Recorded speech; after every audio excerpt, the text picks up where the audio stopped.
Salam, deqiqe, Amlak Beta Ezirael in all the four corners of the earth, all places of your sojourn and your scattering of all the 12 tribes of Israel.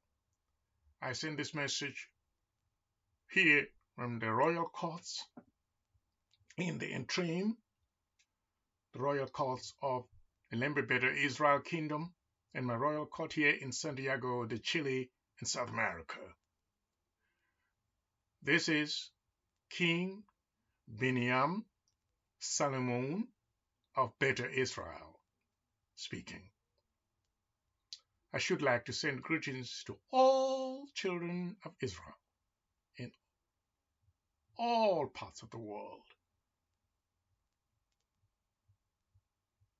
And I say the greetings to all of them in our native language. I say Salam, deqiqe, Amlak Beta Ezirael. Salam, Lel Kulukum, which means peace, greetings, or greetings of peace to all children of Israel, or the progeny, or the descendants of Israel, the children of Israel, and greetings to all of you. Lel Kulukum. Now, I should like to distinguish members of the royal family and the Royal Executive Council and the Executive Council that functions in the kingdom, and the House of Elders that also functions in the kingdom, as we move in making progress in the kingdom, that the House of Elders exist and the Royal Executive. So I should like to distinguish them in honor, according to royal protocol, the crown princes and the crown princesses of this kingdom in the royal courts, and also to distinguish the Royal Executive Council, all members from the chairman to other executive body holding Royal Executive Council positions in this kingdom. I send my greetings of Salam once more. And it is important that I should address all children of Israel through this medium. Today, the message is the message of the Feast of the Tabernacles, that we have been celebrating the Feast of the Tabernacles from the 15th of this moon of Mescaram until these celebrations will end tomorrow, which will be the 22nd of the moon of Mescaram in the year 7094 in Beta Ezirael. And I should like to inform all children of Israel that this Feast of the Tabernacles is very important, and that I am speaking now just the day before the last day of the Feast of the Tabernacles, which we call in Ge'ez language Beal Masallat, which means the Feast of the Tabernacles, which is a commemoration of the Exodus that took place on the first moon of the year, when the children of Israel left Gebetz and moved to the promised land of Nagaran in the Greater Yemen, in Asir, the Greater Yemen, the promised land for all children of Israel in that province, which is not that far from the Midian and the Midianites and the Moabites. So I am glad to send you salam greetings on the basis of this, that this festival, or this Feast of the Tabernacles, is so important. It's a great commemoration. And that when we commemorate this feast, as we have already stated in social media, in all platforms, explaining what it is, and even in our book of the liturgy, we have explained the properties of this feast and what actually happens on this feast and what the significance of the feast is.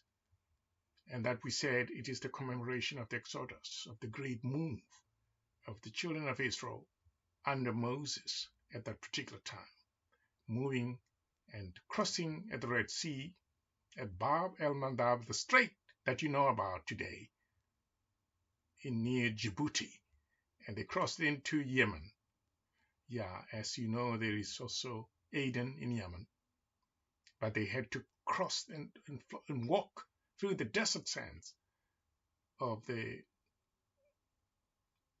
fog of the Red Sea desert and get into the plains of the Tihama and move through the sands and cruise in there and make camp and break camp until they arrived by the time of the Feast of the Harvest at the crossing of the Jordan.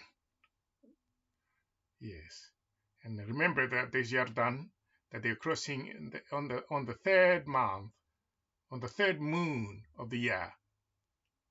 That was the time of the harvest, according to the climate and the calendar as it exists in Yemen today and the places that we call Yemen and Saudi Arabia today. So I should like to remind you that this Exodus happened on the first moon, and we are commemorating this Exodus again in this moon, which is the seventh moon of our calendar. Yes, our calendar is different from the calendars of the Jews or the Ethiopians or anyone else, or the Julian calendar. We are not following any other calendar, but our own calendar is being followed here. So I should like to stress that we are coming almost to the end of the celebration of the Feast of the Tabernacles, which started on the 15th of this moon. When I say the 15th, I'm not talking about the Gregorian calendar. Don't be confused, because we are using the lunar days. We count according to the moon, as the moon has been spotted, and then we start counting one the next day after the moon has been spotted the previous evening. And so therefore we are looking at the days in that way. We are not using the Gregorian days, like today is the 18th. We don't know what it is the 18th of. But today we say it is the 21st of our moon. So our moon, since the day it was spotted, or the evening it was spotted, it has been 21 days so far.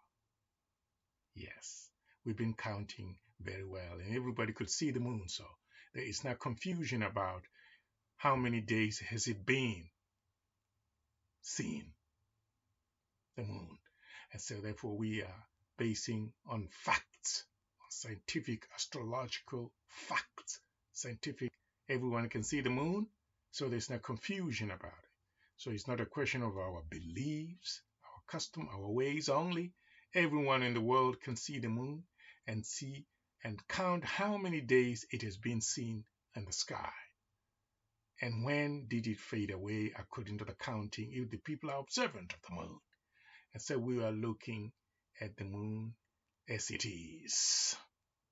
So the Feast of the Tabernacle had happened, and tomorrow will be the last day of the celebration of the Feast of the Tabernacle, which will be very sacred. So usually in the Feast of the Tabernacles, the first day and the last days are very sacred compared to the other days in between.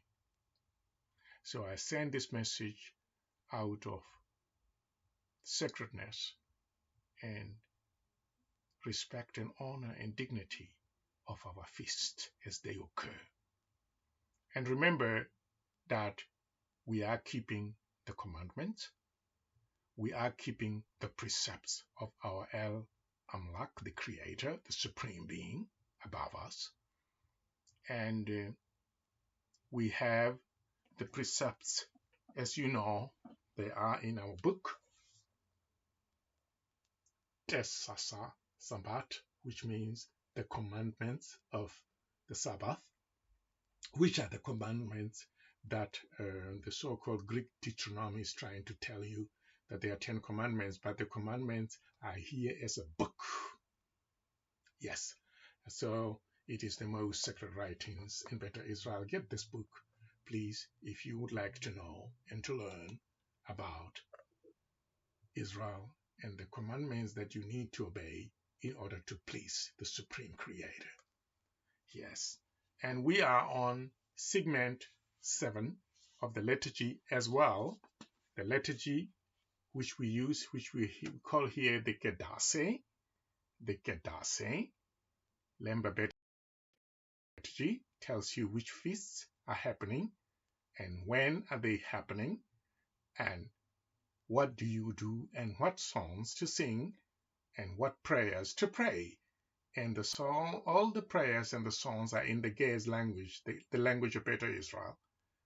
And also the English translation is provided for each song, but they're all in the Ge'ez transliteration, so that you will be able to pick up the language and sing or pray in the right language, though you have an understanding as well in the book what that means, so you can even have an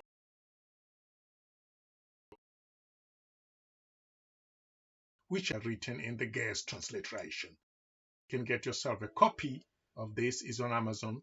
The link will be put at the bottom of the video that I'm doing. And right here, don't forget, we include the liturgy of the 7th Sabbath, which is very important, that you need to understand that the Sabbath has got its own special liturgy. And so in this book of the liturgy, we have the liturgy of other days, including the liturgy of the Sabbath separately as a distinct liturgy, particularly for the Sabbath, not for the other days. So this book is also available on Amazon.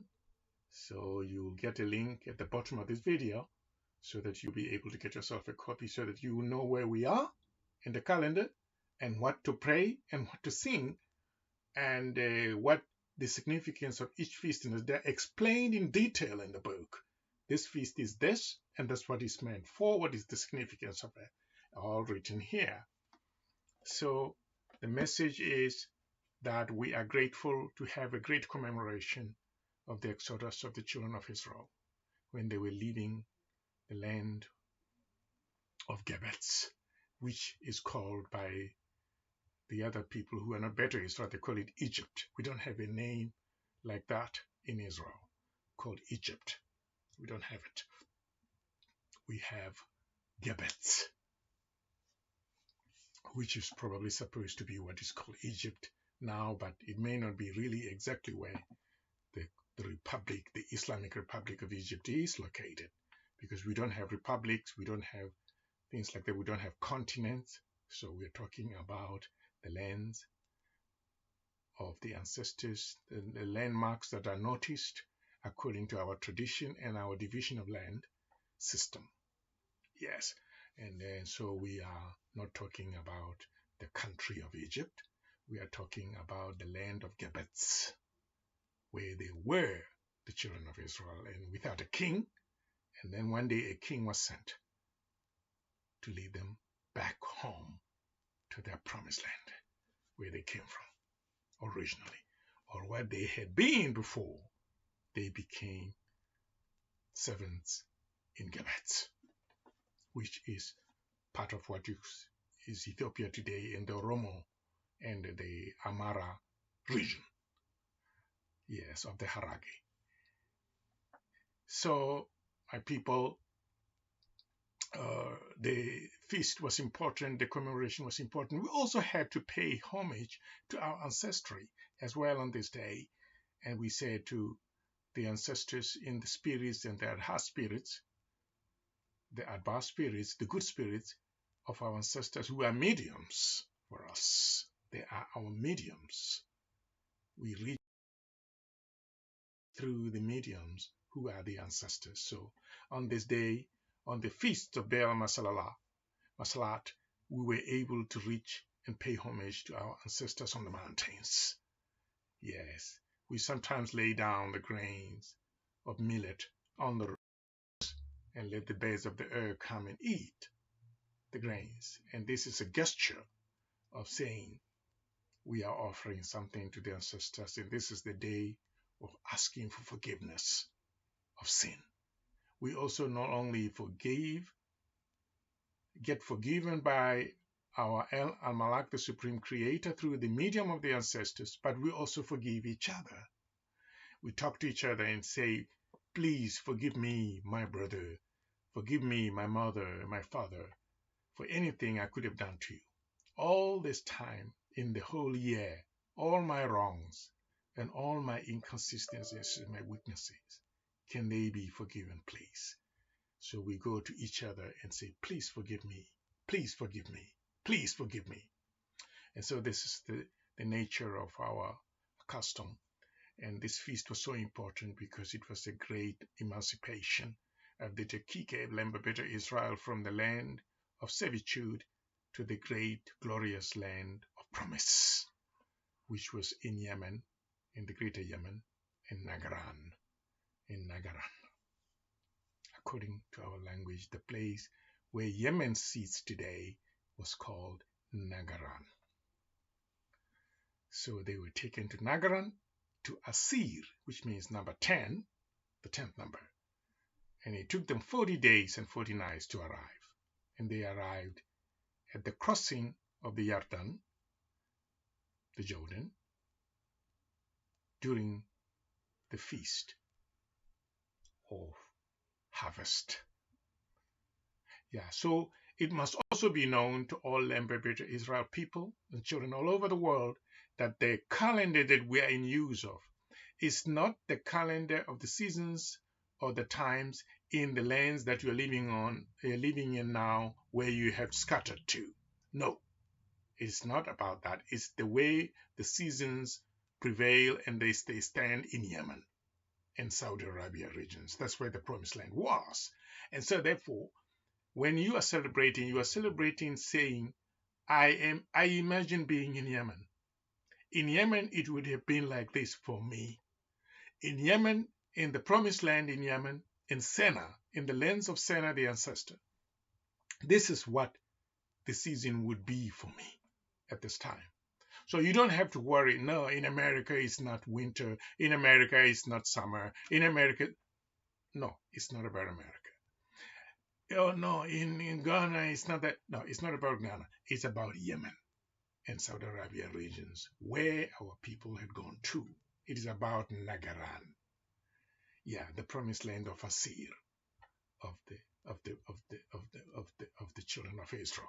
So the calendar is only taking care and catering for the seasons as they stand in Yemen and Saudi Arabian regions, in the lands of Sena.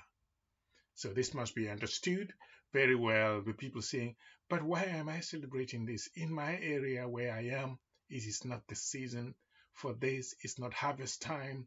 It's not rainfall. It's not time for rainfall. It's not time for this. It is not the first month. Whatever it is is according to Yemen. Thank you very much. And so I wish all the children of Israel blessings and salam as we come to the end of the last day of the celebration of the great commemoration of the Exodus, leaving the land of servitude and lands were without a king, and to be given a king, Moses, to lead you and cross the Red Sea crossing and parted the seas to let the children go through. So we will talk about this a lot more, and we'll give more teachings of how this happened. And the songs that were sung are in the book of the liturgy, what they were singing as they were crossing to the other side. And so, my people, I also need to give you some little bit of updates that as this feasts and fasts and celebrations need to be observed, it's increasingly becoming more difficult if we are not in the land of promise, like in Yemen or in Sena. So we are trying to get back to the land. The sign has come of the star that we need to return, and the return will be coordinated by this kingdom, through this kingdom's administration, and by royal order and royal protocol and administration. that all children of Israel must be aided and must be helped, must be shown the way to return where the star of our Almighty Creator is leading us to. So some people may be wondering, why are we moving to South Africa?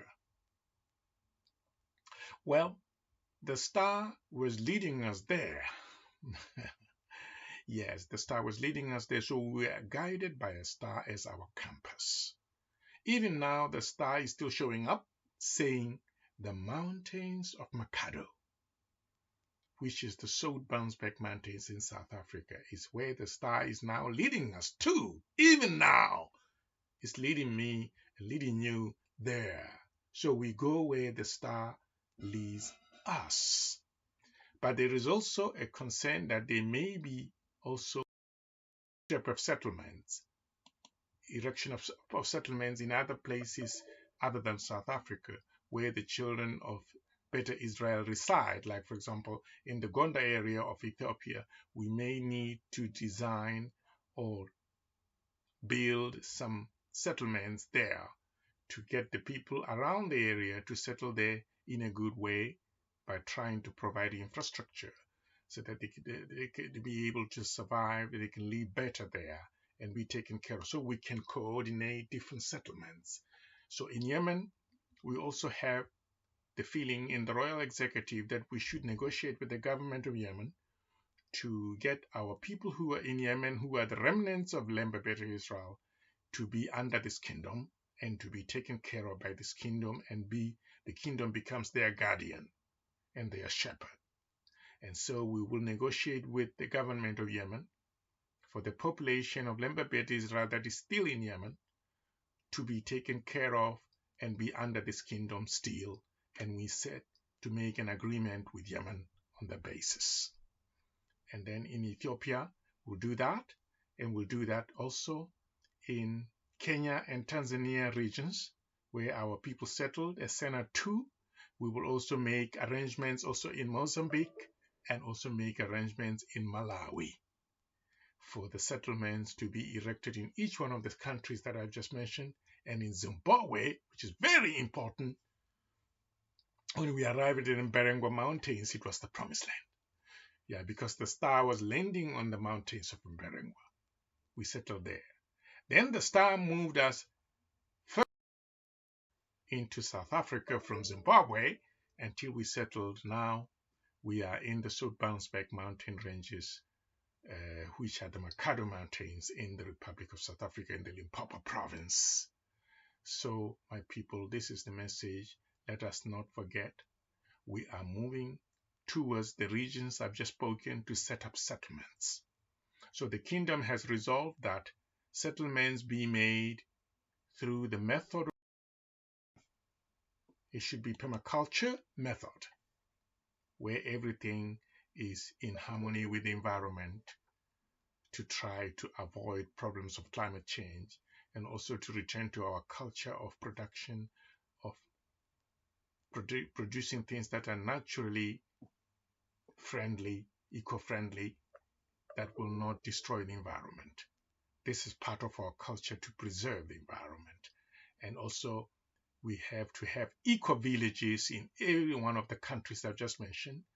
And the star of our Almighty Creator has been landing on mountains in these countries that I've just mentioned, that we should set up settlements there of eco-villages, permaculture method of settlement and sustainability. Thank you, my people. Enjoy the last day of the Feast of the Tabernacles. And remember that we are moving to the lands where the star is leading us. Salam, salam. Salam, deqiqe, Amlak Beta Ezirael. This is King Binyam Selamun of Amlak Beta Ezirael speaking from the Royal Coast in Santiago de Chile. Santiago de Chile is only a staging post. We'll be moving to Hamotenda, Sweet Waters, Limpopo Province, South Africa, to set up a settlement for the people of Amlak Beta Ezirael kingdom in due course. Salam salam.